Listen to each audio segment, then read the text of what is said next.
Hey, everybody, thank you for joining me as we continue to get new information and details about the gunman that took the life of CEO Brian Thompson of United Healthcare. But actually, for me, these new details are.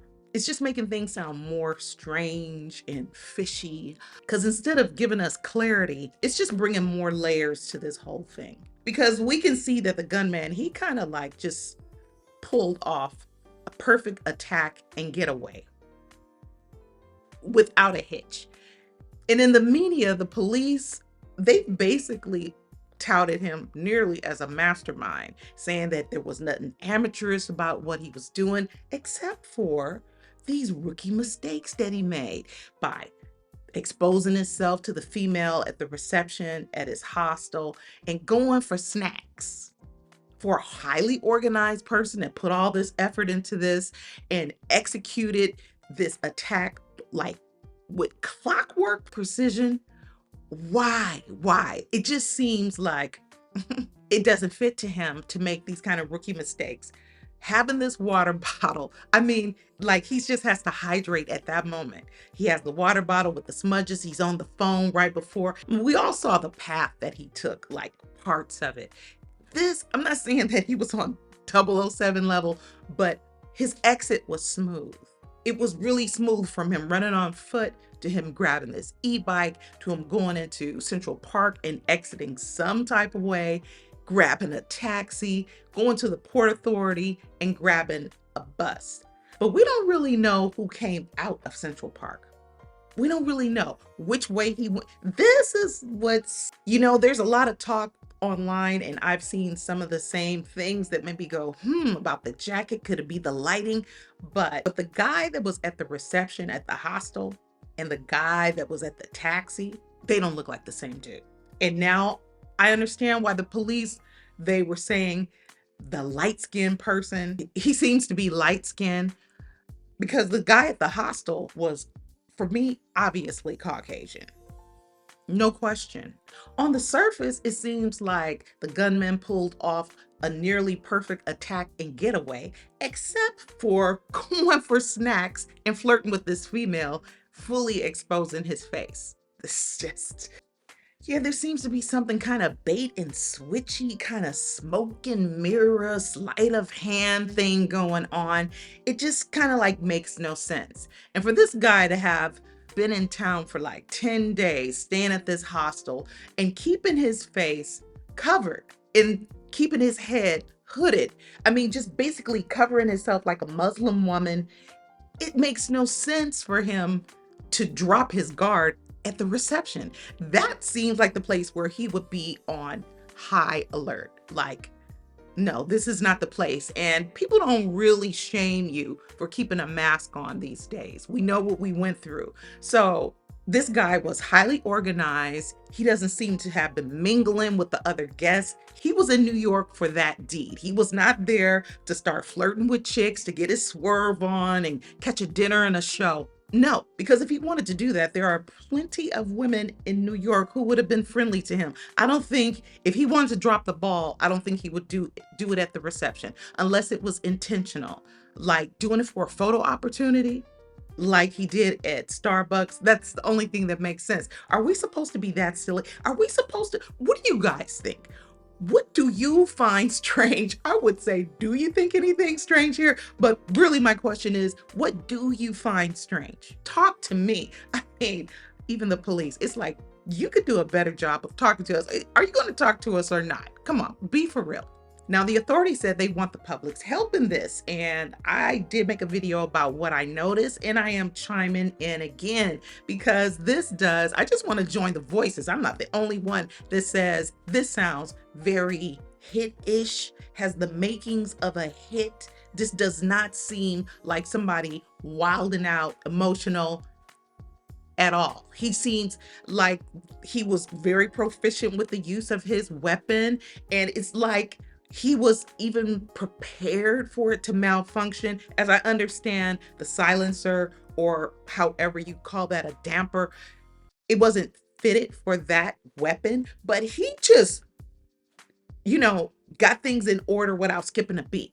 It's like It was like clockwork. He left, he moved like clockwork. There was no stumbling, no running into people. He was not thrown that there was another woman in close proximity to Brian Thompson. The dude was there for the deed.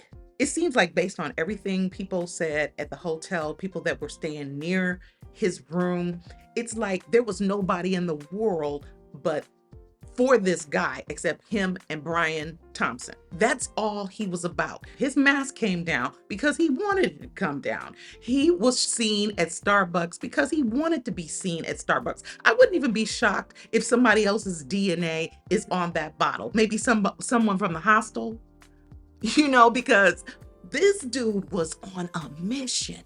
You don't go for 10 days without anyone being able to clearly identify you, and then you just start exposing yourself because you run into a little honey. No, a little nice looking woman. No, no, no, no. It makes no sense. I mean, who initiated that? Was it her? I mean, maybe it could have been a lighthearted moment. Maybe he wanted to laugh off that she was asking him to take his mask down. Why is he going to start doing dirt at the hostel where he's staying? It makes no sense. It doesn't sound reasonable at all. And I heard reports that his backpack was valued at about $300. Now, you could pay more for a backpack, but you could sure pay less for a backpack, especially a backpack that you're just going to toss into the trees. I mean, this guy, there's nothing about him that seems like he was staying at that hostel because he was struggling. He was staying at a hostel because he didn't want to leave a digital print. I mean, even his gear. I mean, even the fact that the female was flirting with him, I would imagine the only thing that could bring them into a flirtatious situation where she would call it flirtatious, because that's the only information we're getting, has to be from her. Maybe he flashed a wad of cash, because what is going to make him attractive? I don't know. But a dude hooded up with a face mask on, I don't know. That would not be the first dude that I would be flirting with. And there's a lot of exotic types staying in that hotel. There's a Brazilian dude that said he's seen him. There's no swinging of the hair, no him showing his swag. It's none of that. So how did it come to be flirtatious? Really? No. And again, I don't think these are the same guys. My eyes, I have to look at it more, but I felt that way. I did a video already and I'm like, these jackets, but I didn't mention it. I thought it was me. And I thought, it could be the lighting, but something, this is sounding so so man for hire. It's just giving those vibes. Even the likelihood of this guy being found, this dude was brazened and he was trying to get away. He didn't just randomly start, oh, I'm going to get out of here.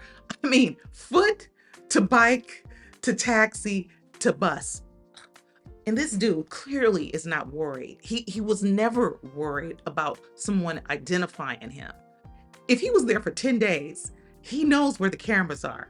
I mean, come on, this dude is no dummy. I mean, even if someone could identify him, what do you guys think the likelihood is that someone is going to turn this man in?